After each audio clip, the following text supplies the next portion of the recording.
بسم الله الرحمن الرحيم ولوطا إذ قال لقومه أتأتون الفاحشة ما سبقكم بها من أحد من العالمين إنكم لتأتون الرجال شهوة من دون النساء بل أنتم قوم مسرفون وما كان جواب قومه إلا أن قالوا أخرجوهم من قريتكم إنهم أناس يتطهرون فأنجيناه وأهله إلا امرأته كانت من الغابرين وأمطرنا عليهم مطرا فانظر كيف كان عاقبة المجرمين صدق اللہ العظیم۔ ولوطاً، اور لوط علیہ السلام کو ہم نے رسول بنا کر بھیجا۔ اذ قال، جب انہوں نے فرمایا، لقومہ، اپنی قوم کے سامنے، اتأتون الفاحشۃ، کیا تم بے حیائی کا ارتکاب کرتے ہو؟ ما سبقکم بہا، اس بے حیائی کا ارتکاب نہیں کیا تم سے پہلے، من احد، کسی ایک نے بھی، من العالمین، جہان والوں میں سے۔ انکم، بے شک تم، لتأتون الرجال، البتہ دوڑتے ہو مردوں کی طرف، شہوتاً، شہوت کے ساتھ، مزے کے ساتھ، من دون النساء، عورتوں کو چھوڑ کر، بیویوں کو چھوڑ کر، بل انتم، بلکہ تم، قوم، لوگ ہو، مسرفون، حد سے تجاوز کرنے والے۔ وما کان جواب قومہ، اور نہ تھا جواب آپ کی قوم کے پاس، الا، مگر، ان قالوا، یہ کہ انہوں نے کہا، اخرجوہم، ان کو نکال دو، من قریتکم، اپنی بستی سے، اپنے شہر سے، انہم، بے شک یہ لوگ، اناس، لوگ ہیں، یتطہرون، جو بڑے پاک بنتے ہیں۔ فانجیناہ، پس ہم نے بچا دیا اسے، یعنی لوط علیہ السلام کو، واہلہ، اور اس کے گھر کے افراد کو، الا امرأتہ، مگر اس کی بیوی، کانت، وہ رہ گئی، من الغابرین، پیچھے رہ جانے والوں میں سے۔ وامطرنا علیہم مطرا، اور ہم نے برسائی ان پر پتھروں کی بارش۔ فانظر، پس تم دیکھو، کیف کان عاقبت، کیسا ہوا انجام، المجرمین، مجرموں کا، گناہ گاروں کا۔ یہ آج کے درس کی 5 آیات کریمہ ہیں۔ اس سے پہلے والی آیات کریمہ میں انبیاء کرام علیہم الصلاۃ کے دعوتوں کے سلسلہ میں حضرت سیدنا نوح علیہ السلام، سیدنا ہود علیہ السلام، سیدنا صالح علیہ السلام کی دعوتوں کا بیان تھا۔ نبیوں کی دعوتوں پہ لبیک کہنے والے، اللہ نے ان کو دنیا آخرت میں کامیاب فرما دیا۔ نبیوں کی بات کو جھٹلانے والے، ٹھکرانے والے، اللہ تعالیٰ جل شانہ نے مختلف عذابات کے ذریعے سے ان کو دنیا میں نیست و نابود فرما دیا، اور آخرت کی ہمیشہ ہمیشہ کی ناکامی ان کا مقدر بن گئی۔ آج کے درس کی آیات کریمہ میں اللہ تعالیٰ جل شانہ نے انبیاء میں سے حضرت سیدنا لوط علیہ السلام کی دعوت اور اس کے نتیجے کو بیان فرمایا ہے۔ حضرت سیدنا لوط علیہ السلام حضرت سیدنا ابراہیم علیہ السلام کے حقیقی بھتیجے ہیں۔ جب آپ عراق شہر بابل سے ہجرت کر کے تشریف لے گئے تو صرف 3 لوگ تھے۔ ایک تو حضرت سیدنا ابراہیم علیہ السلام، دوسری ان کی بیوی حضرت سارہ علیہ السلام، اور تیسرے ان کے بھتیجے حضرت سیدنا لوط علیہ السلام۔ کتنے جلیل القدر پیغمبر ہیں، لیکن ماننے والوں میں سے کوئی ایک فرد بھی ایمان ان 3 افراد کے 2 کے علاوہ کوئی مسلمان نہیں ہوا۔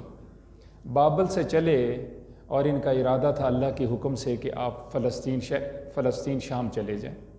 راستے میں اردن ہے۔ اردن کے شمالی علاقوں میں، مشرقی علاقوں میں، مختلف علاقوں میں مختلف قومیں آباد تھیں، خصوصاً 4 بڑے بڑے شہر تھے۔ ان کا دارالخلافہ جو تھا اس کا نام تھا صدوم اس زمانے میں، اور تقریباً ان 4 بڑے شہروں کی آبادی تقریباً 4 لاکھ تھی۔ حضرت سیدنا لوط علیہ السلام کو، جو حضرت سیدنا ابراہیم علیہ السلام کے بھتیجے ہیں، یہیں اللہ نے نبوت اور رسالت عطا فرما دی، اور حکم ہوا آپ اس علاقے میں رک جائیں، یہاں اللہ کے پیغامات کو ان تک پہنچائیں۔ حضرت اکیلے وہاں رک کے وہیں سے آپ نے شادی فرمائی۔ اللہ نے 2 بیٹیاں بھی عطا فرمائی۔ جب عذاب آ گیا تو صرف 2 بیٹیاں مسلمان ہیں، اس کے علاوہ کوئی بھی مسلمان، ایک فرد بھی مسلمان۔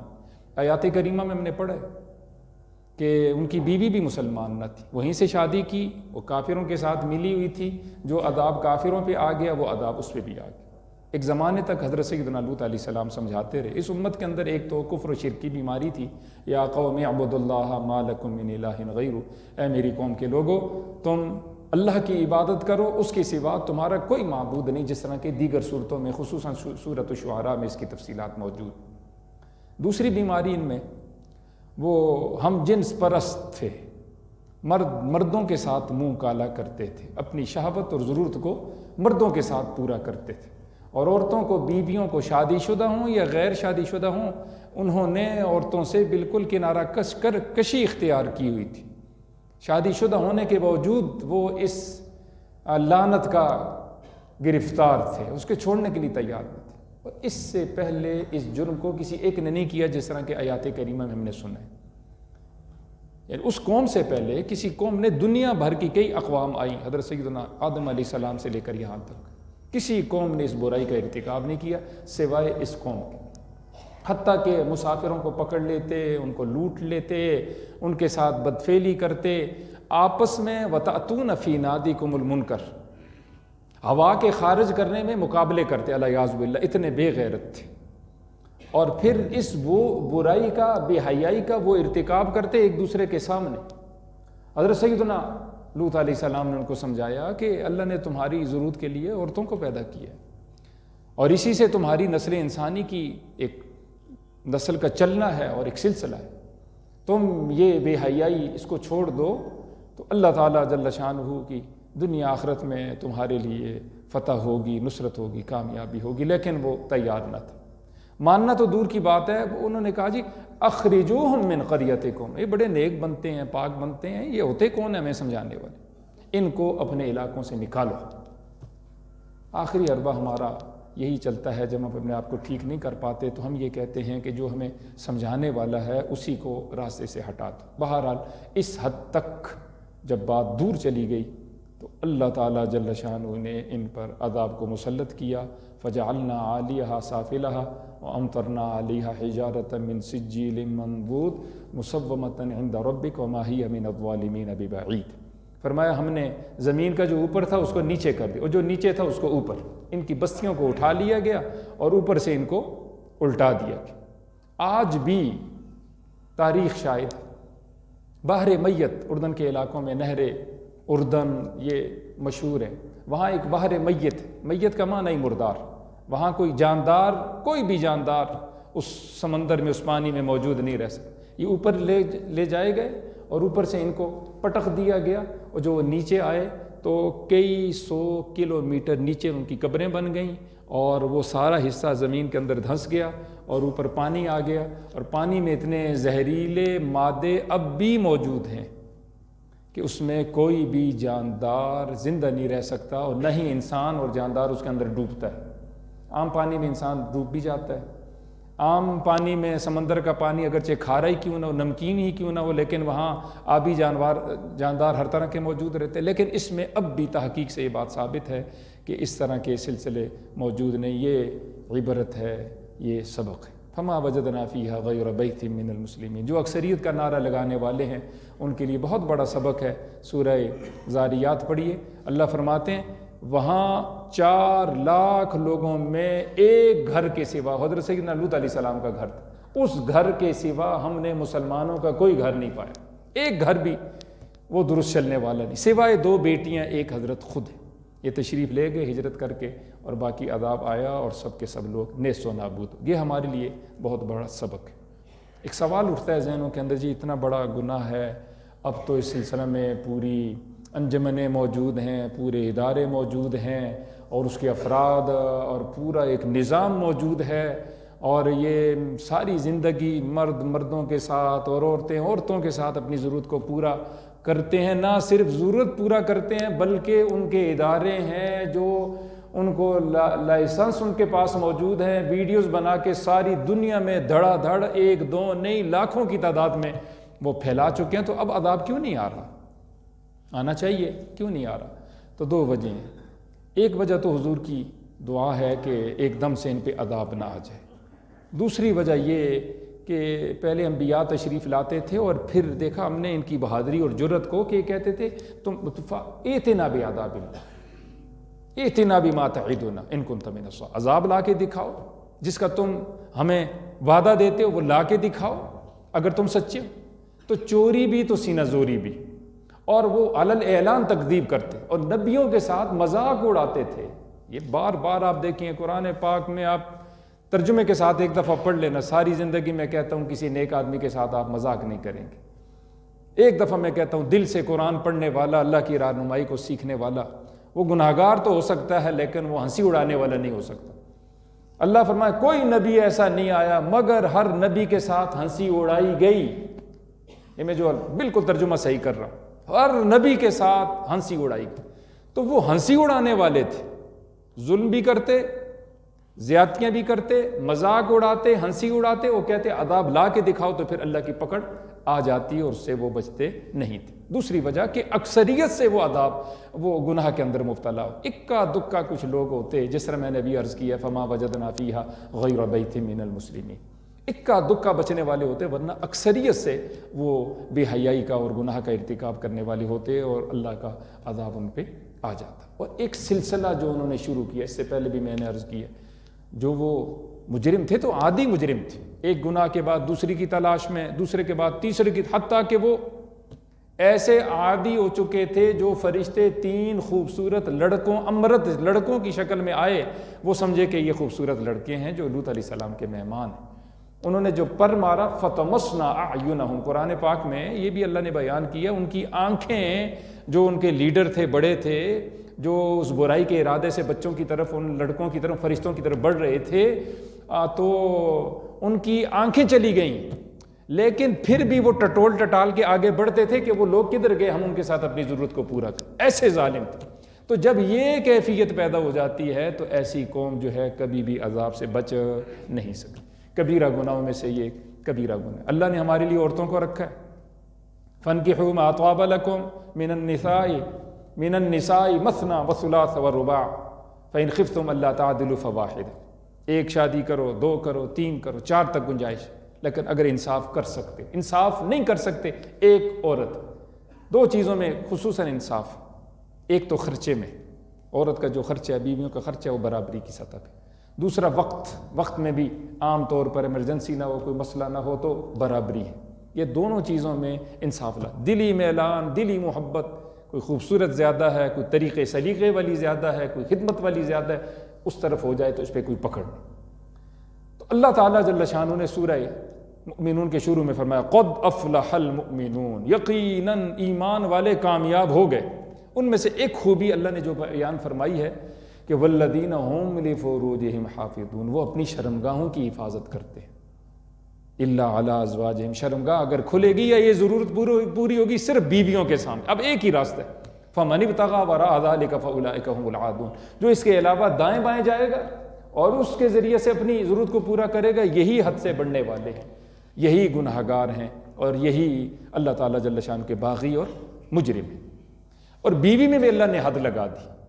یہ کئی دفعہ میں نے عرض کیا ہے، بیوی عام دنوں میں حلال ہے، لیکن یسألونک عن المحیض، آپ سے پوچھتے ہیں حیض کے دنوں کے بارے میں، تو فرمایا قل هو اذن فاعتزلوا النساء فی المحیض ولا تقربوهن حتى يطهرن.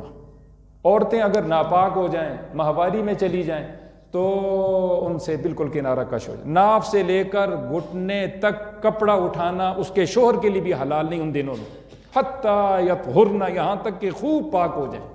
فَإِذَا تَطَهَّرْنَ، فرمایا اللہ فرمایا جب خوب پاک ہو جائیں، فَأْتُوهُنَّ مِنْ حَيْثُ أَمَرَكُمُ اللَّهُ، اب تمہارے لیے حلال ہیں لیکن آؤ گے وہاں سے جہاں سے تمہیں اللہ نے حکم دیے. اور وہ کیا؟ فَأْتُوا حَرْثَكُمْ أَنَّا شِئْتُمْ، کھیتی میں آؤ، نہ کہ کھیتی وہاں سے جہاں سے کچھ پیدا ہوتا ہے، کھیتی جہاں سے اولاد ہوتی ہے، اگلے راستوں سے اپنی بیوی کے پاس آؤ، اور تم پچھلا راستہ استعمال نہ کرو جو گندگی کا راستہ ہے، ناپاکی کا. یہ قرآنی بالکل واضح احکامات. حضور اکرم صلی اللہ علیہ وآلہ وسلم نے 3 باتیں فرمائیں. پہلی بات من اتا حائزن، بیوی کے پاس جو گیا وہ حالت حیض میں تھی، اس نے جماع کیا۔ دوسری بات فرمائی او اتا امرأتن فی دبرہا، یا اپنی عورت کے پاس گیا، اپنی عورت کے پاس گیا اس راستے سے جس راستے کو اللہ نے حرام فرمایا، اولاد ہوتی اس راستے سے نہیں، دوسرے راستے سے اس نے اپنی ضرورت کو پورا کیا۔ یہ دوسری بات فرمائی حضور نے۔ تیسری بات فرمائی او اتا کاہنن، یہ ترمذی شریف کی روایت، کسی نجومی کے پاس گیا اور اس سے کچھ سوالات کیے، اپنی قسمت کا حال، میرا دن کیسا گزرے گا، میری عورت کے بارے میں کیا ہے، میری شادیاں کتنی ہیں، اولاد کتنی ہے، میری دولت کتنی ہے، خوشی کتنی ہے، میرا دوست کون ہے، میرا دشمن کون ہے۔ فصدقہ، پوچھنے کے بعد اس نے اس کی تصدیق کی، ہاں آپ کے پاس تو بڑا ہی علم ہے جی، واہ واہ، بڑا درست آپ نے کہا۔ فرمایا یہ تین کام کرنے والا فقد کفر بما نزل علی محمد صلی اللہ علیہ وآلہ وسلم، اس نے اس دین کا انکار کیا ہے جو محمد صلی اللہ علیہ وآلہ وسلم کو عطا کیا گیا۔ یہ تینوں بڑے گناہ ہیں، اس سے بچنے کا اہتمام ہونا چاہیے۔ اب عورتیں حلال ہیں لیکن بعد دنوں کے اندر وہ بھی حرام ہیں۔ عورتیں حلال ہیں لیکن اللہ نے اس سلسلے کو حلال فرمایا جو مقام حرث ہے، جو کھیتی ہے، جہاں سے اولاد ہوتی ہے، اللہ تعالیٰ جل شانہ نے وہ راستہ مردوں کے لیے حلال فرمایا ہے۔ تو یہ دونوں باتیں یاد رکھنا۔ اور حضور نے فرمایا ملعون من یعمل عمل قوم لوط، ملعون ہے، اللہ کی رحمت سے دور ہے، اللہ کی پٹکار ہے اس آدمی پہ جو عمل قوم لوط کرتا ہے۔ اور ایک روایت میں آتا ہے ملعون من اتا امرأۃ فی دبر، وہ آدمی بھی ملعون ہے جو اپنی بیوی کے پاس آئے مقت کے راستے سے، پچھلے راستے سے۔ یہ سارے مسائل کھل کے حضرت محمد مصطفیٰ احمد مجتبیٰ صلی اللہ علیہ وآلہ وسلم نے بیان کیے۔ سیکھنا سکھانا یہ ہمارے لیے فرض ہے، لازم ہے، ضروری ہے۔ اللہ سے زیادہ حیادار کوئی نہیں ہو سکتا، حضرت محمد مصطفیٰ احمد مجتبیٰ صلی اللہ علیہ وآلہ وسلم سے حیادار کوئی دوسرا نہیں ہو سکتا، صحابہ سے بڑا حیادار کوئی نہیں ہو سکتا۔ لیکن اللہ نے ان باتوں کو بیان کیا، حضور نے بیان کیا، اصحاب نے بیان کیا، علماء کا فریضہ اس میں شرم نہ رکھیں۔ یہ تو زمانہ شرم کا ہے ہی نہیں۔ 15 آدمی ہیں ایک گھر میں، ایسے ایسے پروگرام 15 کے 15 بیٹھ کے دیکھتے ہیں کہ الامان الحفیظ۔